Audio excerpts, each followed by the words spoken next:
As the heroin epidemic continues to take its hold on the Madison County community, school leaders are now considering having Narcan kits on hand at their high schools. A Lexington woman was shocked to learn a car had crashed into her home overnight. Animal care and control officers writing more citations for foul at large. Why roaming chickens could land their owners in court.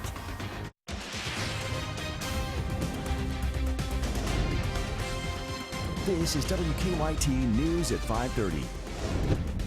Good evening. A treatment for heroin overdose could soon be coming to Kentucky high schools. Last week, Kentucky's Office of Drug Control Policy announced it would allow each school district in the state to decide whether to accept free Narcan kits. Madison County schools may be one of the first to stock up on the life-saving drug. Hillary Thornton has more in our top story at 5:30.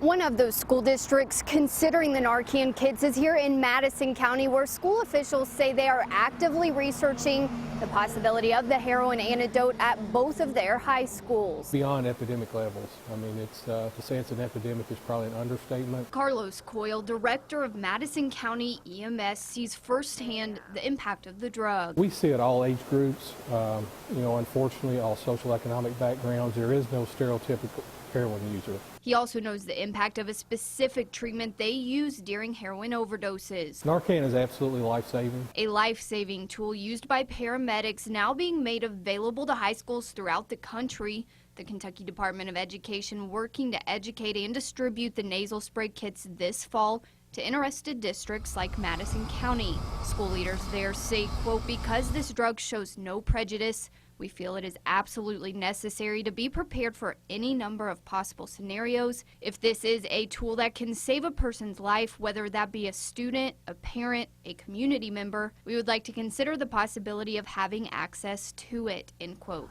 Madison County school leaders say while they do not have a heroin problem in their schools, they say they are well aware of its impact on their community and the potential to need Narcan on campus. It is news that one grandmother we spoke to, who did not want to show her face on camera, says it is sad that it has come to this, but it's good that leaders are being proactive. Anything to save a life. In Madison County, Hillary Thornton, WKYT.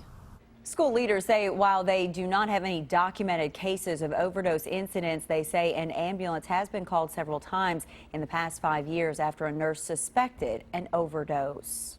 3 people went to the hospital this morning after a crash involving a sheriff's deputy in Floyd County. Officials say the deputy was helping control traffic at Allen Elementary School when he lost control of his cruiser, hitting an SUV. He was moving from one point in the school zone up to the other. There's times it backs up, the traffic backs up, so he was moving up when he was pulling out of the grassy area on the shoulder and fishtailed and lost control. The deputy, along with the woman and her 7-year-old son in the SUV, were all sent to the hospital. All of them are expected to fully recover. Letters went out again this week to parents concerning a bus driver arrested last week for driving under the influence. Our county-by-county coverage at 5:30 begins in Montgomery County. 59-year-old Ben Fletcher was arrested last Wednesday before school let out at Camargo Elementary School. An arrest citation showed Fletcher had alcohol in his system at the time.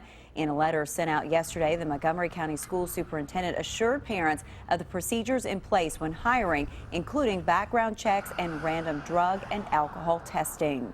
In Fleming County, a man is facing several charges after police say he attacked and stabbed his stepfather. Police arrested 37-year-old Matthew Worthwine after they say he punched and stabbed his stepfather twice in the abdomen during a fight last night. Police say they caught Worthwine after he crashed his car on Wolf Run Road after leaving the scene. He's charged with assault, driving under the influence, and leaving the scene of an accident. And in Nelson County, the Bardstown Police Department is issuing a scam alert over some fake bills making their way through the area. The bills look like real money at first glance, but are actually movie props with the words "for motion picture use only." Police have reported that $50 and $100 bills being used. If you receive any of these fake bills, you're asked to contact the Bardstown Police Department.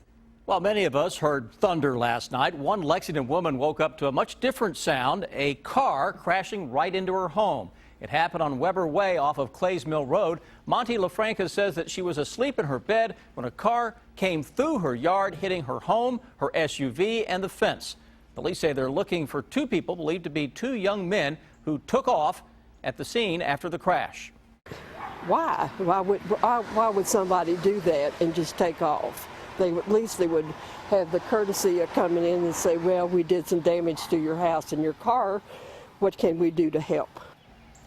Police say the car is registered to someone who lives in the neighborhood. When they tried to contact the owner, police say there was no answer. That would be very, very frightening to deal with in the middle of the night. Yes. Well, it was an unusual tip that has turned into an interesting story out of a small Kentucky county. We posted a preview on Facebook about a half hour ago about what our investigative team is working on for WKYT News at 6 tonight. It's already been viewed more than 1,500 times. Take a look. Hey guys, we've got a story coming up that you're definitely going to have an opinion about. It's controversial. In fact, it's caused a lot of talk in our newsroom. It's caused a lot of talk online. I posted this promo a couple of days ago, and already people definitely have their opinions on the topic. Here's the deal. It's a 10-year-old boy who's going around with his father, who is the sheriff of Clinton County. He dresses up as a deputy, but the kicker is he also signed jail documents. Listen to this. You had him sign an official document, an intake form at the jail. A lot of times they don't get signed by officers. So that makes it okay that your 9-year-old son did it? So you want to degrade me by doing this? Then go ahead. It's not degrading. I'm just asking the question of why you would allow him to do it. I just told you. I don't put my son in harm's way. You know, that's just a tiny clip of the story we have coming up at 6. This has been a very interesting story to cover. We can't wait to show it to you. We want to hear your comments. Go to WKYT's Facebook page or my Facebook page and tell us what you think. We'll see you, though, at 6 o'clock. Miranda, thank you. In our investigation at 6 with her, you'll also hear from an inmate who says she was taken to jail by the 10-year-old. We thought it was a rare case, but today we found out it's not. A Lexington woman was cited for letting her chickens roam her neighborhood.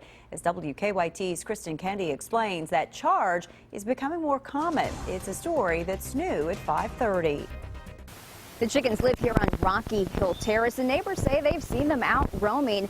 It's that roaming that animal care and control officers say is the reason they're citing the chicken's owner. They wonder, this house and this house. The neighbors we talked to don't seem to mind the 3 chickens. Sometimes they come in my yard and graze around, but, you know, if anything, I think it's kind of entertaining. It doesn't bother me at all. I mean, they don't bother anybody. They just mainly tear up your flower beds, but other than that, they don't really. Animal care and control officers say someone complained about them, so they went out to the home and cited her for 3 counts of foul at large. They say complaints in Lexington are growing. Since 2011, they've averaged 35 chicken roaming complaints a year, 10 already in 2016. Citations, they say, can end with fines or chicken impoundment. I think there are a lot of misconceptions about chickens and chicken keeping. I think a lot of people have this perception that they're dirty or loud or smelly, or which is really not the case. Travis Robinson runs Cluck, the cooperative of Lexington urban chicken keepers. His rough estimate is that more than 1,500 people in town own chickens. Generally, they're nice to have around. They provide food for your kitchen and neighbors sometimes. Robinson had never heard of a chicken owner getting a citation until now. We never got a chance to talk to the owner of the chickens. She didn't show up for court, and the judge dismissed her case. In Lexington, Kristen Kennedy, WKYT. Fines for chickens found roaming range between $1 and $25. Lexington is growing in all directions, and tonight's good question is in reference to the north part of town on Citation Boulevard. Our viewer is asking, in reference to Citation, do you know when construction will start on the shopping center? Also, what businesses will be going in? It's been a year since it was first announced, and nothing's happened. Thanks. Well, for some answers, I talked to Bill Sallee, planning manager in Fayette County. Sallee says there are 4 corners of Citation Boulevard. They're now zoned for commercial development. Citation and Georgetown Road, Leestown, and Newtown Pike. Now, all these corners are 20 to 25 acres. All 4 have different owners. Sallee says the city has received a final development plan for Leestown Road and Citation, but right now we do not have details on what will go there or when the dirt will actually be moved. But stay tuned. To submit a good question, send an email to goodquestion@wkyt.com. We've heard some good reports about it. First time I've ever seen him. And I'm Bill Bryant. A record number of voters registered for the May primary. Chelsea Clinton will campaign for her mom in Lexington tomorrow, but Bernie Sanders is getting more donations from Kentucky. The bottom line is ahead. And starting next week, you may see health officials out in your neighborhood working to prevent the spread of the Zika virus. That story coming up at 6. A lot of wet weather over the past few days across the Bluegrass State, but the blue sky is over my shoulder taking control. I'll show you how long that sticks around with the weekend forecast next. A record number of Kentucky Democrats are gearing up for next month's primary. Bill Bryant has details in today's bottom line. Good evening. With Kentucky's May 17th primary approaching, the Democratic presidential campaigns are moving into high gear. Chelsea Clinton, the daughter of Democratic frontrunner Hillary Clinton, will open a headquarters for her mother in Lexington tomorrow. The Hillary for Kentucky Lexington office will be on Winchester Road. That event is set for 10:15 tomorrow morning. Chelsea Clinton will also attend a fundraiser at the home of former Lieutenant Governor Crit Llewellyn in Frankfort. Meanwhile, it is Bernie Sanders who has raised more money in Kentucky than all other presidential candidates for a third straight month. In March, Sanders collected almost $127,000 from the Commonwealth. That's more than the $119,000 collected by Clinton, Donald Trump, Ted Cruz, and John Kasich combined. But Sanders is also cutting campaign staff nationally and appears to be turning his efforts more toward influencing the party platform rather than trying to secure the White House nomination. There will be a record number of voters eligible to vote in the May 17 primary. More than 3.2 million have now registered. The new record comes following a registration drive conducted by Secretary of State Allison Lundergan Grimes. Nearly 43,000 new voters have been added to the rolls since November. Nearly 6,000 voters took advantage of new online registration. 52% of Kentucky's registered voters are Democrats, 40% are Republican, 8% are independent or other. EKU will hike tuition 5% next year. It's just below the 5.3% cap that was put on tuition increases announced by the governing board of state universities this week.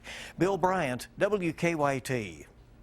A very nice moment this week as a thoroughbred named after a fallen Kentucky firefighter raced yesterday at Keeneland. Captain Grider is named after Campbellsville Fire Captain Tony Grider. He passed away in 2014, 1 month after he was injured helping a group of college students compete in the ALS Ice Bucket Challenge. Grider's family was at Keeneland. They said it was an emotional day. It's emotional just knowing that there's a namesake for my brother. Captain Grider ran his first race yesterday at Keeneland, which he ended up winning. Now, your hour-by-hour forecast with Chief Meteorologist Chris Bailey. Nice weather pushing into the area this afternoon. Those stormy days are behind us, at least for a day. Then we get back into it. Let's enjoy the good stuff while we have it. And we've got a lot of good stuff breaking out over the city of Lexington and really across most of the area out there right now. A couple of lonely looking clouds on top of Hamburg Pavilion. The blue skies are just pushing those clouds away. 78 degrees right now, Lexington. Humidity's up a little bit, but it's down over the past hour. Still a 50%. Winds are out of the southwest at 14 miles per hour. You can see the temperature difference from north to south now. From Frankfort, 80, to Covington, 70. We get into central and eastern Kentucky, depending on exactly where you are.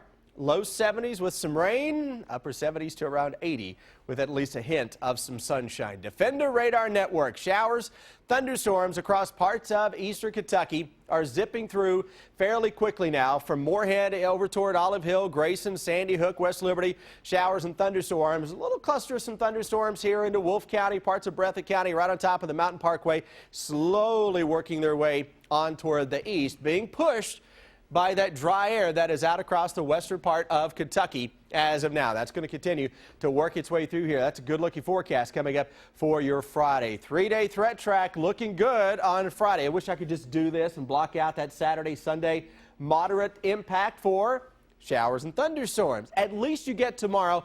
And Saturday and Sunday are not days where it's going to rain the entire time. Are you going to have to dodge some showers and storms? Yes. Will you have some dry stretches in there too? Absolutely. So let's not completely cancel anything. Let's have a backup plan. How about a plan B for that Saturday and Sunday afternoon. Hour-by-hour forecast. City of Lexington this evening by 11. Here comes that cooler and drier area, and 59 degrees by that time. Early tomorrow morning, low 50s, could be just a touch of some fog in some of those valleys. Tomorrow afternoon, we're going to hit the low and mid 70s. Most areas, southern Kentucky, add several degrees on top of that. Friday evening forecast, night out on the town, why not? Do it to it. Looking good Friday evening. Into Saturday. All of a sudden now you see some green. That's the future radar that's imposed on this, by the way, with some showers and storms zipping across our skyline through the remainder of the day. Saturday's one of those days to where the temperatures can be all over the place. Could be some spots of 60s to some upper 70s, depending on where those showers and storms are. And look at those threatening skies into the afternoon and evening on our Saturday. Notice how this model has now ramped up the rainfall numbers on Saturday, spitting out better than an inch of rain just for the city of Lexington.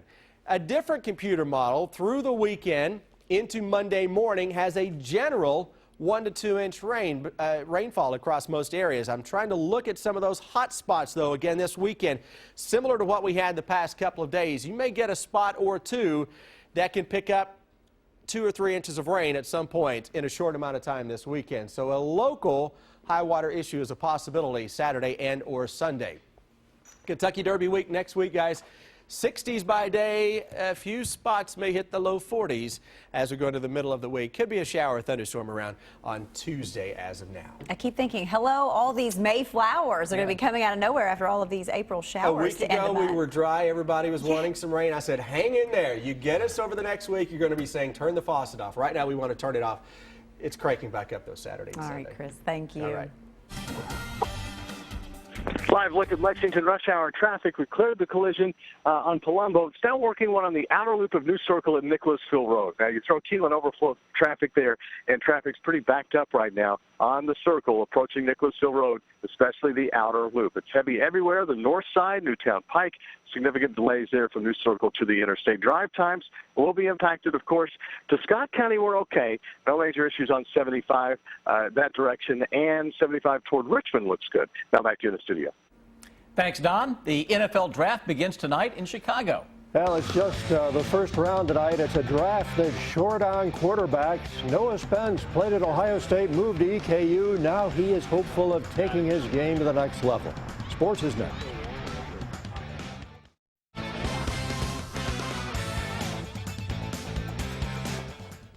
The NFL draft beginning tonight, and there is one player here in this area who could have his name called in the first round. EKU defensive end Noah Spence, currently projected as high as number 18 tonight to the Colts. Lee K. Howard has the story of Spence, who could join Aaron Jones and Wally Chambers as the only Colonel first-rounders in school history. Eastern Kentucky University has had 32 players drafted in the NFL since 1951. Including 2 drafted in the first round.